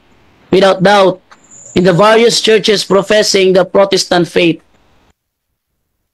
So yung Babylon pala, Protestante. At yan ang sabi niya kanina. Inamin niya kanina na ang Babylonia, yun ang Protestante. At ang kalaban ng Babylonia o Protestante, ang True Church. At ang sinasabi niyang True Church, yung Seventh-day Adventist. Kaso, yung kanilang Objection, Mr. Moderator. Ng ating affirmative. Minamali po niya yung sinabi ko. Ang Babylon, ang Catholic Church, gaya ng sinasabi ng iba pang RCC apologists na yung Catholic Church ay Babylon kung saan ginamit ni Pedro sa 1 Pedro 5:13. Yun ang Babylon. Yung kanya naman, Protestante daw. Minamali niya yung sinasabi ko. Okay, bro. Naliligaw na. So yung nag-object ka dahil dun sa sinabi. Brother Jando, counter-objection, bro. Hindi ko minamali ang sinasabi niya. Actually, ang ginagamit ko yung kanilang libro mismo, Last Day Events to. Hindi naman akin to eh. Okay. So, ito. Again, mga kapatid, ang moderator hindi judge dito. At either nagsasabi si Brother Jando or nagsisinungaling Brother Ruben ay tuloy-tuloy pa din siya, bro. So, mamaya bro, pwede mo siyang itanungin or ebat doon. Pero, tuloy-tuloy pa din to. 1 minute and 18 seconds lang ito. Brother Jando, proceed ko, bro. Okay. Sinasabi na kanila last day events, and in what religious bodies are the greater part of the followers of Christ now to be found? Without doubt, in the various churches professing the Protestant faith. Ang kanila sasabi, si Ellen G. White ang author nito, The Great Controversy, 383, 1911. Sinasabi niya na ang Babylonia pala Protestante. Yan tanong, ang Seventh-day Adventist ba Protestante? Eto, sa kanilang mismong libro, protest sa ating na screenshot na lang tayo pupunta. Okay, no? Dito sa ating na screenshot pupunta. Ang kanilang mismong nagsasabi na ang Babylon yun ang Seventh Day, yung Protestante, yung Seventh-day Adventist, Protestante siya. Ito, pakita ko, ito. Ayan, sinasabi ng kanilang libro mismo, ayan. Ayan, the Seventh-day Adventist Church, one of the largest and fastest growing Protestant missionary organizations. Ito ay nasa kanilang 27 fundamental belief. Time. Seventh-day Adventist. Time. Okay, so dyan nagtatapos ang rebuttal ng ating negative. Dako tayo sa 7 minutes na second cross ng ating affirmative sa negative. Brother Ruben ng SDA, your time start now, bro. Thank you. Unang tanong, bro Jando. Alin sa paniniwala mo ang Babylon? Roman Catholic Church or Protestant Church? Alin dyan sa dalawa? Ayon sa inyong last day events, ang Babylon is Protestant. Yan ang sagot ko. Next question. Sunod na tanong. Ayon sa inyo, sa aral nyo ng Katoliko, sa mga libro nyo, tinatanggap mo ba na ang Roman Catholic Church ay yung Babylon na tinutukoy sa 1 Pedro 5:13? Objection, moderator. Time stop. Okay, objection natin. Negative. Ang tinatanong niya na sa akin, moderator, Sangayon ba daw ako sa libro Katoliko daw na ang Babylon daw ay Roman Catholic Church. Ang topic natin, SDA True Church founded by Christ. So malayo ang kanyang tanong sa aming topic, moderator. Okay. Meron bang counter objection doon bago ako hahatol? Counter po. Proceed. Ay, sa kanyang rebuttal kanina, inuulit-ulit niya yung Babylon na yan eh. Ngayon nung tinatanong siya, tumatakbo na. Eh, huwag siya matakot. Sagutin niya yung tanong. Okay, so ganito mga kapatid ha. Sa objection na ito, medyo ang gusto lang ni Brother Jando ay magtanong ka, Brother Ruben, doon sa patungkol sa Seventh-day Adventist ba? At hindi daw sa Catholic. Ngayon, gusto ko lang i-confirm ulit kay Brother Jando. Next question mo ba to, bro? Or sasagutin mo? Next question, bro. Proceed, bro. Kasi, Proceed na, bro. Okay na yan, bro. Next question. Okay. Sunod na tanong. Kanina nabanggit mo na hindi na-activate ang bahay sambahan sa langit. Kung may mabasa tayo, letra por letra, talo ka. Time stop. Bro, hindi ko pinapahintulutang may tanong yan, bro. Ayon sa ating rules, bro. Next question tayo, bro. Pwede mong i-rephrase yan, bro, ha? Huwag lang yung sa challenge question talaga. Proceed. Next question. Okay. Ibahin natin yung tanong. Revelation 11:19. At nabuksan ang templo ng Diyos sa langit. Anong sabi diyan sa ni Pablo sa Hebreo? Pumasok si Kristo sa kabanal-banalang dako. Tanong, ano ang gagawin ni Kristo bilang punong pari? Sa iyong pagkaunawa. Sige nga. Yes, sa aking pagkaunawa, ang pag-aalay ng kanyang dugo nangyari na doon sa cross, hindi sa langit. Next question. Next question. Sunod ng tanong, bakit naniniwala ka ba si Kristo na sa ngayon ay siya yung punong pari at mayroon siyang ginagawang pagtubos? Yes or no? Objection. Time stop. Okay. Objection. Negative. Ano yan? Ang mga katanungan ni Ruben Aquilada lalong lumalayo sa paksa. Okay, so again, this is out of topic para kay Brother Jando. Brother Ruben, meron ka bang counter objection doon? Counter. Proceed, bro. Nagtatanong lang po ako base sa kanyang mga nilatag kanina sa rebuttal. Okay. Saan pa ba ako magtatanong kung di galing sa kanyang sinabi? Harapin mo yung tanong, huwag kang tumakbo. So, ang objection kasi dito patungkol sa out of topic, ibalik ko muna kay Brother Ruben. Bro, yung tanong patungkol sa pagiging punong pare, gusto ko na malaman kung ano yung connection nito dito sa pinag-uusapan natin. Tapos magde-decide ako. Proceed ka, bro. Ang tinatanong ko siya kasi sabi niya kanina na si Kristo daw ay hindi pumasok doon sa most holy place. Okay. Doon lang daw sa cross. Okay. Hindi, ang tanong kasi, anong connection nung wait lang, bro Jando. topic mo na SDA True Church? Wait lang, bro Jando. Sige. Bro, pakibuo nga, bro. Bro. Bakit mo tinatanong? Okay. Tinatanong ko siya kanina kasi nilalayo niya na sabi ko kanina, talatag ko, si Kristo bilang punong pari nangangasiwa sa langit at yung iglesia dito sa lupa na sinisimbolahan ng iglesia sa langit, yun ang SDA Church. Okay. Kaya nga may punong pari, yung pinapangasiwaan niya, yung kanyang bayan dito sa lupa. Okay. Kaya napunta doon sa pagtatanong ngayon tungkol sa high priest. Okay, so yan, tinatanggap ko yan, bro, as a valid question at kinukonek mo yan sa topic ko. Now, dito tayo kay Brother Jando. Bro, pwede mo tong sagutin ng 10 seconds, bro, or sa 20 seconds, bro, or sabihin mo lang next question. Sige, bro. Proceed, bro. 10 seconds.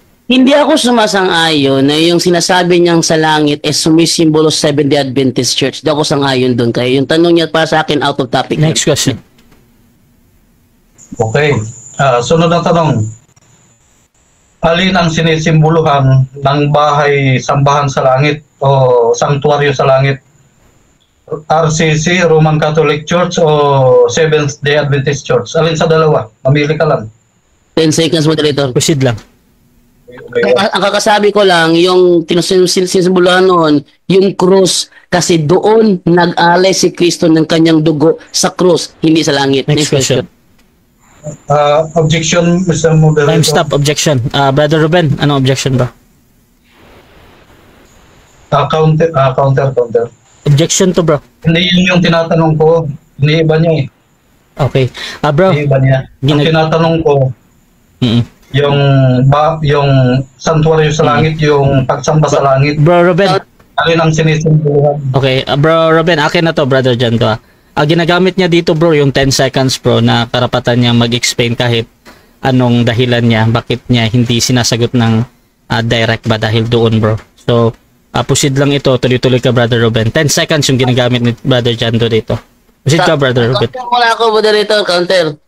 Okay na yan, bro. Okay na yan, bro. Proceed na tayo, bro. Okay na. Sige, okay na. Bro Ruben, proceed, bro. Okay. Sunod na tanong. Kung tutol ka na ang SDA Church ang tunay, alin ang tunay? RCC o SDA? Alin sa dalawa? Objection, moderator. Time stop. Okay, objection ng negative. Ano yan? Ang topic kasi wala kinalaman sa Katoliko. Ang topic kasi is about Seventh-day Adventist. Kung true church ba o hindi. Mas buti po tanungin niya ako kung ang Seventh-day Adventist Church ba ang true church o hindi. Para makasagot ako ng hindi. Ganun lang. Okay. Another ito. Counter po. Proceed ka, bro, sa objection. Ang objection at ulit dito, Brother Ruben, ay yung sa pagtatanong mo, tila ba out of topic para sa kabila. Brother Ruben, proceed ka, bro. Counter objection. Sa counter po muna ako. Proceed, bro. Counter objection na. Hindi out of topic yan kasi dalawa lang ang naglalaban dito. Kaming dalawa eh. Representative siya ng RCC. Ako SDA. Ngayon, ang tinatanong ko sa kanya, alin ang tunay? Kung tinututulan mo ang SDA na tunay na iglesia, yun bang sa'yo ay tunay o hindi? Madaling sagutin yan eh. Okay. Ayaw lang niya. Counter. Okay na. Isang objection lang at isang counter tayo, ha? Hindi po ako nakapag-counter, moderator. Hindi, ang objection mo, bro, yung sa tanong niya, bro, kanina. Ikaw yung unang nagsalita nun. Sige. O dito, bro, yung paliwanag ni Brother Ruben, again, ang tanong kasi ay kung hindi totoo ang SDA, yung sa RCC ba ay totoo. Tinatanggap ko yan, bro, as pasok sa topic at valid question para sa akin. However, ikaw naman yung sasagot dito, Brother Jando. So, pwede ka bang sa 10 seconds, bro? Or sa... Ako dito na lang, moderator. Okay, proceed, bro. 20 segundo. Dito, bro. Okay, ang tunay na iglesia, yung Catholic. Kasi meron talaga sa Biblia, Catholic Church talaga. Walang Seventh-day Adventist sa Biblia. Catholic Church ang mabasa sa Biblia. Next question. Next question. Anong Catholic Church? Roman Catholic Church o Adventist Catholic Church? Alin dyan sa dalawa? Pag sinabing Catholic Church, Roman Catholic Church yan. Ayon sa Alpha and Omega, yung Catholic Church may Santo Papa. At walang iba tutukoy yan ng Roman Catholic Church. Next question. Okay. Ayon sa Alpha and Omega, kung itutuloy mo yung basa doon sa sinasabi mo, yung Roman Catholic Church ay naging Babylonia. Sangayon ka ba dyan o hindi? Hindi ako sa ngayon. Pwede ko ipakita ang referensya ngayon. Next question. So, mali ang pagka-quote mo sa Alpha and Omega na ang Roman Catholic Church, yung Universal, ay true church. Ang sabi dyan, kung itutuloy mo, naging Babylonia, tumalikod. Di aminin mo na nanghuhula ka lang, mali yung pag-quote mo. Hindi man ang pag-quote ko. Kaya ang sinabi, pwede ko ipakita. Kung request mo na ipakita, ipakita ko ngayon din eh. Hindi na. Next question. Next question. Okay. Sunod ang tanong. Saan mababasa sa Biblia na si Kristo ay nagtayo ng Roman Catholic Church? Okay, ang sabi ko, yung Catholic Church nasa Biblia. At sabi ng Alpha and Omega, yung Catholic Church may Santo Papa. Therefore, yung Catholic Church sa Biblia, yan ay referado sa Roman Catholic Church. Next question. Okay. Yung Catholic Church na sinasabi sa Alpha and Omega. Objection moderator. Time stop. Okay, objection natin. Brother Jando, proceed po. Yung tanong niya, sunod-sunod nang napunta sa Catholic Church. Ang topic ngayon, Seventh-day Adventist Church. Yun ang topic ngayon. At hindi ito comparative study. This is a debate. Okay. Again, ang objection dito ay patungkol sa pagtatanong na ang dapat itanong ay patungkol sa SDA, hindi daw Catholic. Brother Ruben, meron ka bang counter objection doon? Counter po. Sige, proceed. Kaya naging sunod-sunod. Kasi pumasok siya sa bitag sa una kong tanong. Ngayon, pinapalo ako. Ngayon, dahil naipit na, umiiyak. O, ibahin natin. Okay, wait lang. Magde-decide muna na ako, mga kapatid. So, dito tayo sa line of questioning, mga kapatid, lalong-lalo na sa topic na medyo binabakuran ng ating negative, yung affirmative na dapat nga lang daw, doon lang siya magtanong. Ngayon, Brother Jando, nasa iyo naman yan, bro, kung iniintay ko lang naman talaga mag-object ka doon sa yung sunod-sunod na patungkol doon. Pero si Brother Ruben naman, ready namang mag-change yung phase ng questioning. Brother Ruben, proceed ka, bro, sa question mo, bro. Ano na lang to, bro, ha? 1 minute and 56 seconds. Proceed, bro. Okay. Ayon sa Revelation 12:17, ang SDA Church ang siyang nalabi. Tanong, tututulan mo ba yan? Meron ka bang idadagdag na hindi SDA Church yan? Yes or no? Yes, tinututulan ko. Unang-una, walang Bible scholar nagsabi na yung remnant dyan ay Seventh-day Adventist Church. Claim mo lang yan. At wala ring Bible version na nagsasabi na yan ay Seventh-day Adventist Church. Dahil puro mo lang claim yan. Next question. Okay. Anong church yan? Yung nalabi. Anong church? Ang nalabi tinutukoy dyan, mga Israelita yan. Kasi pag sinabi nalabi sa iglesia sa ilang, yung iglesia sa ilang mga Israelita yon. Siyempre, yung nalabi sa kanila, Israelita din. Hindi naman pwede yung Pilipino doon. Next question. Saan mababasa yun? Na yung nalabi ay yung mga Israelita? Yun. Isang talata lang. Yung ang sinabi na kasama mo si Denmar Santiago. Na ang hindi yun ang sinasabi. Time stop muna. Brother Ruben, mauna talaga yung... wait lang, bro, ha. Ako muna, bro. Mauna yung objection, bro, ha. Bago ka magsalita, kasi pag nagsalita ka agad doon sa reaction sa kabila, iniisip ko yan na nagbabat in ka ba doon sa sumasagot. Ngayon, mga kapatid, ipapasok ko muna yung objection mo, Brother Ruben. Proceed ka, bro. Ang hinahanap ko sa kanya yung talata na nagsasabi, ayon sa sinabi niya, ng mga Israelita yung nalabi, yung remnant church. Ngayon, hinahanapan ko siya. Tumatakbo siya doon sa sinabi ng iba. Tumatakas. Okay, so nag-object ka, bro, dahil ang hinahanap mo ay chapter and verse, no? Brother Jando, meron ka bang counter objection o ready ka nang sumagot, bro? Ang counter ko, brother, hindi ako kailangan pang maglabas ng talata dahil ang pinagbabatayan ng mga kasamahan niya, yung remnant ay nalabi sa iglesia sa ilang. Yung iglesia sa ilang, mga Israelita yun, hindi naman Pilipino yun eh. Okay. So, iyan yung reason mo, bro, no? Ganito, bro, ginagamit ni Brother Ruben ngayon na kung ano yung tanong, yun yung sasagutin mo.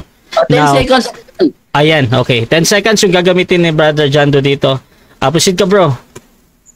Yung nalabi sa iglesia sa ilang, sabi lang kasi iglesia sa ilang yung pinaglabihan nun eh. Israelita yun. Natural, Israelita yung nalabi. Alangan na magmame. Ang next question. Yes. Next question.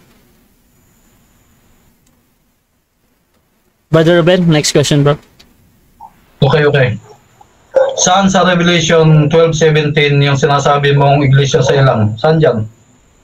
Okay, wala ko sinasabing Revelation 12:17 na nagsabi doon, kasamahan mo si Denmar Santiago. Na yan daw iglesia sa ilang, sinasabi dyan sa Gawa 7:38, yung remnant niya, yan yung nasa Revelation 12:17. Ang nagsabi, yung kasama mo si Denmar Santiago, hindi ako. Next question. Next question. Okay. So, hindi ka pala sigurado na iglesia sa ilang yung nasa Revelation 12:17 kasi Time na bro. Time na bro. Okay, so dyan nagtatapos mga kapatid ang rebuttal natin stage. Siyempre, dako tayo sa ating final conclusion. Pero bago yan, shoutout muna sa lahat ng nandyan mga kapatid.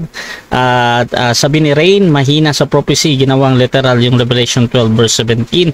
Shoutout din kay James David Alabado. Ako'y naawa sa Ruben na to, Brad. Ayos lang yan, Brad. Shots lang natin yan kahit isang baso lang. Shoutout din kay Tehe Jod Anibar, utak lutang na lutang, wala sa topic. Sabi ni Jay Anuevas, kanina pa yan, pinapasok topic niya. Ang layo naman. Shoutout din kay Jeng Jeng, lutang ang SDA sa kanyang tanong. Hahaha, syempre, Catholic Church ang tatag ni Cristo, no other than. At sabi naman dito ni James David, ang naintindihan ko kay Ruben, gusto niyang patunayan na sila ang tunay sa pamamagitan ng paninira niya sa Katoliko. Pero asan naman dun ang patunay na ang SDA ang tunay? Hay nako. Shoutout din dito mga kapatid kay Monsi Yohi. Thank you both debater for your time and effort, at kay Bro Rasha, the fair moderator. Ayan. Shoutout din kay Spicer Cloud. Sinusunog talaga mga bakla sa Biblia. Dapat wag nyong konsintihin, pero pinapapala nyo pa fornication relationship yan, tapos pinapala nyo. At shoutout din kay ito naka-Greek ulit yung pangalan niya. Sabi niya ay teka ha, tumatalon yung ating comment. Ayan. So, dito na tayo mga kapatid sa ating final conclusion. Mauna si Negative dito. 5 minutes bro. Sa iyong pagtutol na ang Seventh-day Adventist Church ay tatag ni Cristo. Your time start now, Brother Jando.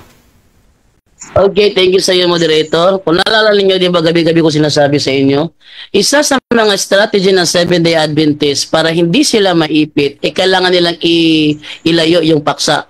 At yung sinabi niya kanina, nahulog ka na sa bitag ko. Sa madaling salita, yun ang kanyang paraan para maka-escape sa kanyang tema. Hindi ba? Kaya ako nag-objection, hindi niya ako naiipit eh. Sa totoo, hindi niya ako naiipit. Sunod-sunod lang yung mga katanungan niya. O sige, ating ipakita yung sinasabi kong referensya, no, ating ipakita yung sinasabi kong referensya kung saan sabi niya naging Babylonia daw. O ating ipakita yung referensyang yon. Yung sinasabi ng kanilang Alpha and Omega. Gusto ko, kung may Alpha and Omega ka dyan, volume 8, tingnan mo yung sa dictionary sa likod. Ruben Aquilada, tingnan mo ha. Ano ang sinasabi ng kanilang Alpha and Omega? Ito, pakita ko sa inyo. Yan. Ito, tingnan nyo. Walang karugtong yan. Yung dictionary lang yan eh. Notes, period o. Catholic Church, a universal Christian church whose doctrinal base was formed by the absorption of Greek philosophy and neighboring religions into the views held by the Apostolic Church. Canonically, the Catholic Church developed into a strictly hierarchical system with the Pope at its summit. Hinahamon kita, ituloy mo ng basa yan. Wala nakalagay dyan, naging Babylonia. Hinahamon kita, Nakilada. Ituloy mo ng basa yan, walang nakalagay dyan, naging Babylonia.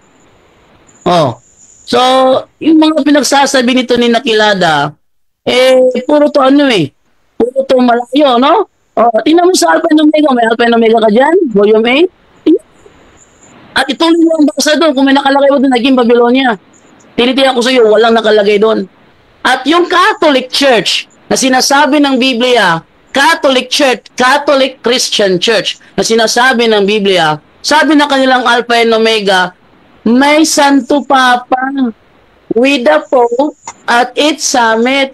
So yung Catholic Church, yun ay tumutukoy sa Roman Catholic Church. Kaya nga ang sinasabi ng kanilang The Ministry Magazine, December 1928, sinasabi doon, just as soon as this church, ano yung church na yun? Referring to the Catholic Church established by Christ and His apostles, just as soon as this church joined herself to the state, she became the Roman Catholic Church. No? She became the Roman Catholic Church.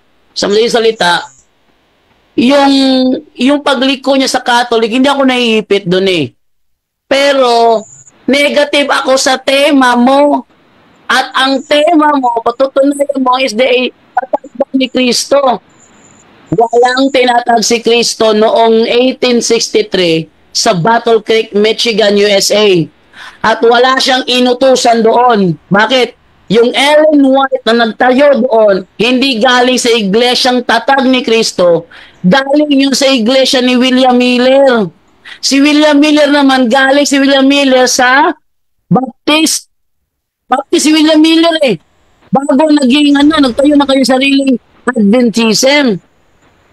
Tapos yung Baptist naman, galing naman yun kay John Smith. Si John Smith naman, galing kay Martin Luther. Si Martin Luther naman pumutol sa Iglesia Katolika, di putol na. Ang di ba? Ikiklaim niya ni Kristo. Yung mula Seventh-day Adventist, galing kay William Miller. Si William Miller galing sa Baptist. Yung Baptist galing kay Martin Luther. Si Martin Luther putol na sa Katoliko. Asan yung sinasabi niyong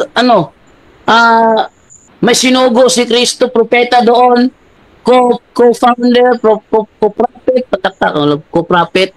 Walang co-prophet dyan. Kaya, yung kanyang tema, gibang-giba. Kaya ang ginagawa niya din, nakikita ng mga tao na giba yung tema niya, at siya mismo ang gumiba ng tema niya, pilit inililiko sa Catholic. Kaya pinagbigyan ko ng isa, sunod-sunod na. Yun ang problema doon. Ayun, yun ang strategy ng SDA. Para makaiwas sa pagkaipit, ililiko sa ibang paksa. At pag sumunod ka, doon ka na niya babanatan. Kaso nga lang, nag-object ako, hindi dahil sa naiipit ako, hindi niya ako naiipit eh. Hindi niya ako naiipit, ano? Nag-object ako kasi yung itanong niya, wala na sa topic.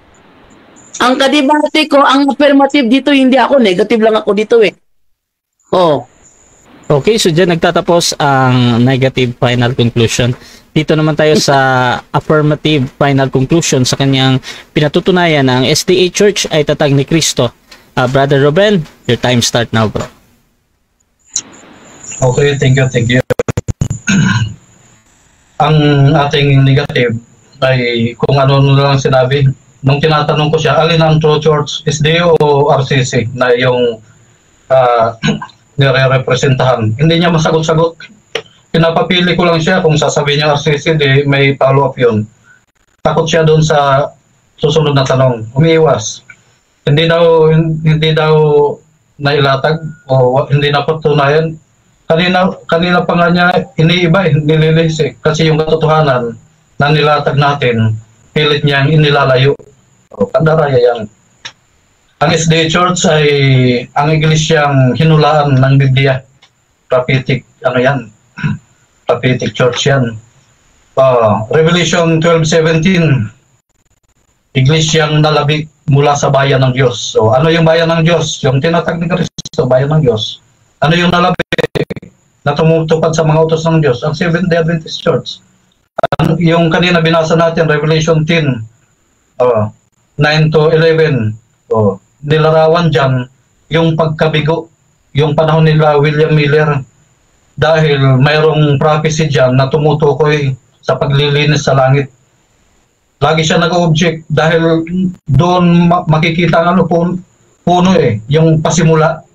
2,300 years malilinis ang sanctuaryo. Na-activate, Revelation 11:19, binuksan ang templo ng Diyos sa langit. Si Kristo pumasok para mga siwa ng final atonement. Yung handog, kanina binasa rin ni Brother Jando, hindi dugo ng hayop, kundi dugo ni Kristo. Kung paanong naghahandog ang punong saserdote sa panahon ng Israel, ganun din ngayon sa langit. Yung kanyang dugo, yun ang kinahandog niya, inaalay niya.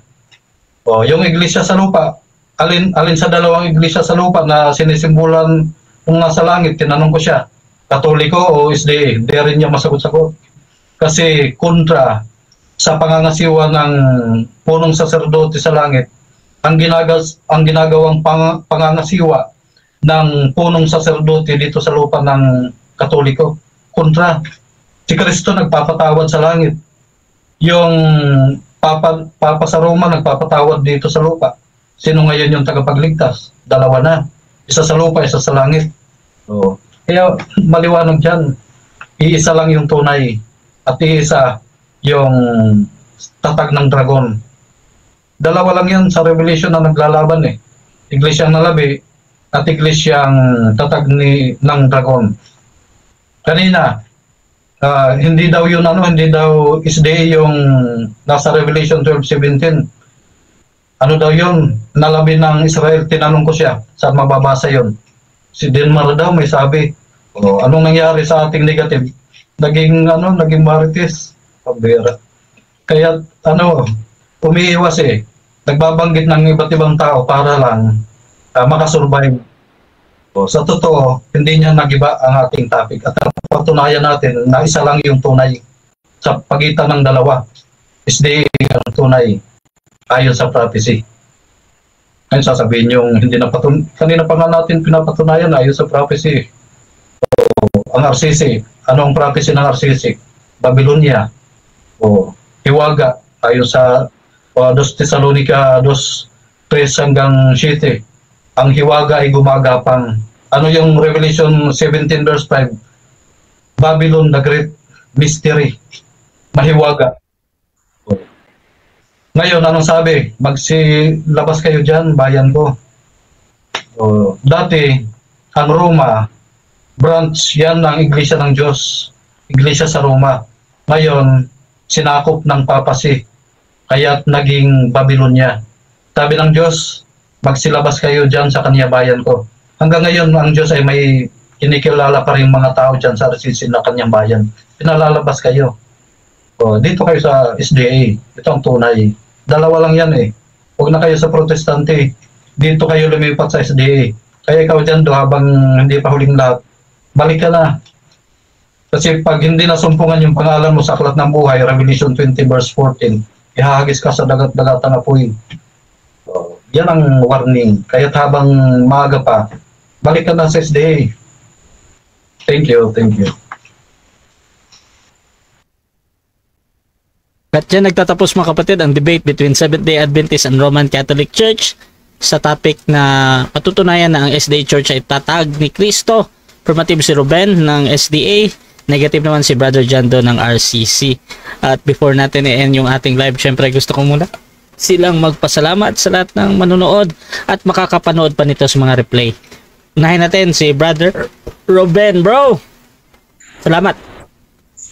Salamat Bro Rasya, salamat Bro Jando. Ito'y debate lang. Ito'y marami pa tayong pag-uusapan sa mga susunod. Shoutout sa aking Grandmaster, kay Patrick Gonzales at sa kanyang pamilya. Masayang panonood. Nawang pagpapala ay sumainyo. At sa ating mga kapatiran dyan sa Advent Biblical International Ministry at sa ating gwapong mentor, Dr. Aki Tulog, at sa ating mga kasamaan dyan, magandang gabi sa inyong lahat. Sa lahat ng mga Adventist at mga Katoliko na nanonood ngayon, ito ay isang pag-aaral na dapat pa nating subaybayan mga kapatid. Ang pagpapala ay sumainyong lahat. Sa mga nasa comment section, nawa ay pagpalain kayo ng Panginoon. Maraming salamat po at magandang gabi ulit sa inyo. Okay, at syempre, Brother Jando, pasalamat ka muna, bro. Okay, thank you sa inyo lahat sa inyong mga nanood. Kayo na balang magtimbang doon. Mamaya, bibigyan din na pagkataon makapagsalita yung ating mga kasama sa puto-profundo kung ano masabi nila sa naturang debate. Thank you, Brother Rasha. Thank you, Brother Nakilada.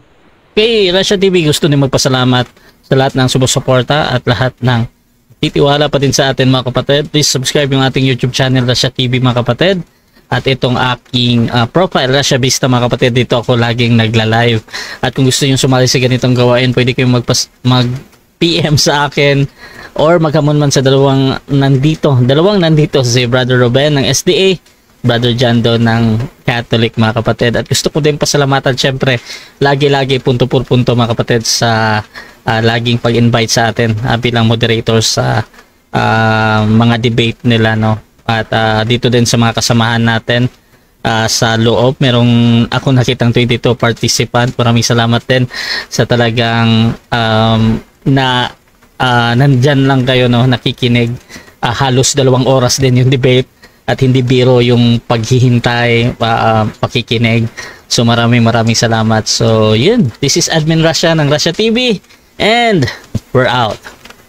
Mapalad ang bumabasa ng salita ng pula, mapalad ang nakikinig at tumutupad, mapalad ang nahahapis at sila ay aaliwin, mapalad ang nagugutom at sila ay